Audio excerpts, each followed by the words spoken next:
Hi, I'm Sam. Welcome back to my channel. Today I'm going to talk to you about British Army pensions. Now, just hear me out. I know most of you are brand new into the Army. That's why you follow my channel. But this is something that you need to be thinking about. Not so much the McCloud decision, so to speak, but more about the consumer price index and how it'll affect your pension when you get out. Because if you do have a long career like I did, you'll be out in a blink of an eye before you know it. And you need to know where to go to check on these type of things. So essentially, every year the consumer price index increases the pension and how much you make. Now, I'm going to put a graphic on the screen, and it is pretty eye-watering to begin with when you look at the likes of 2013 and all the way up to essentially 2022, where there was hardly anything. So if you look at 2015, your pension payment went down by 0.1%. It went down how that's possible, that is absolutely ludicrous. And then in 2022, it went up. So essentially, in 2022, that's when the decision is made in the October how much to up your pension when linked to the consumer price index. But the effect doesn't come in until the next year or the next tax year. So for 2023, 6.7%. That was decided in October. It comes into law in and around January, February. Then we'll see the pay increase then coming into April. So, but looking at it, 2013, 2.7, the highest before that 10.1% was 2021 at 3%, 3.1%. So outrageous, then it jumped to 10%. And then we got 6.7. Hopefully it won't be on the decrease now, it'll stay in and around that. So that is essentially the CPI when it comes to your pension. Now you can check this for free on the Armed Forces or the Forces Pension Society webpage.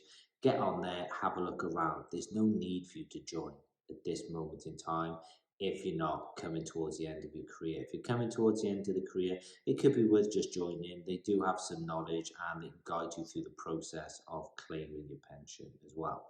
Now what we're going to move on to is the McCloud judgment and how that's going to come into effect and how that is going to affect the likes of myself. Okay, so with regards to the McCloud judgment, I'm going to put a graphic up on the screen for you now, and essentially that anyone in the scope for the remedy, the McCloud Remedy, will all receive an remedial service statement by the 1st of April 2025, which is quite a long time really. Each service statement is going to be tailored to each individual person, obviously, and it will be in accordance with their circumstances.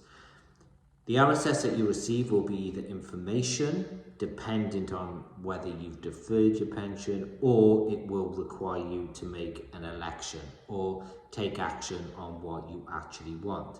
So, for instance, for me, it'll be an immediate choice. Eligible members who left the armed forces between the 1st of April 2015 and 30th of September 23 with a pension, early departure payment, in payment, and eligible dependents with a pension in payment as well. So those are the people that the RSS is going to come out to with regards to an immediate choice issued 1st of April 2025.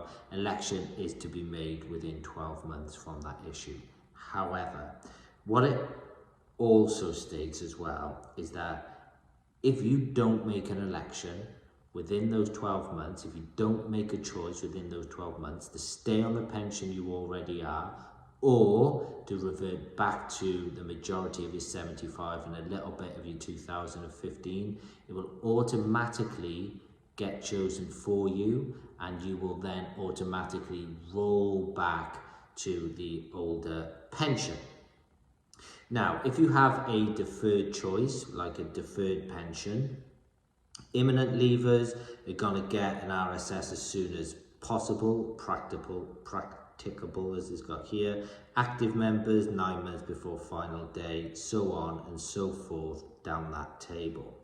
Now, personnel who don't receive an RSS before they leave the armed forces or are unable to make an election prior to their final day will be paid legacy scheme benefits pending their election. And like I said earlier, the default position for scheme members who do not submit an election by the end of the specified election period is that they will receive legacy scheme benefits based on that being the rollback position.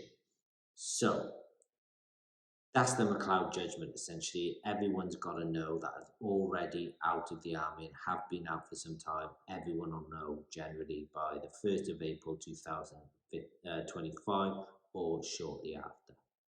Now, hopefully that has given you some insight onto what's happening with the pensions and how the consumer price index works with regards to the pensions. I am by no means an expert at this. I just know where to go looking for things. So if you do have any questions or you need me to point you in the right direction, please just ask. Otherwise, like, subscribe. Take care. Bye.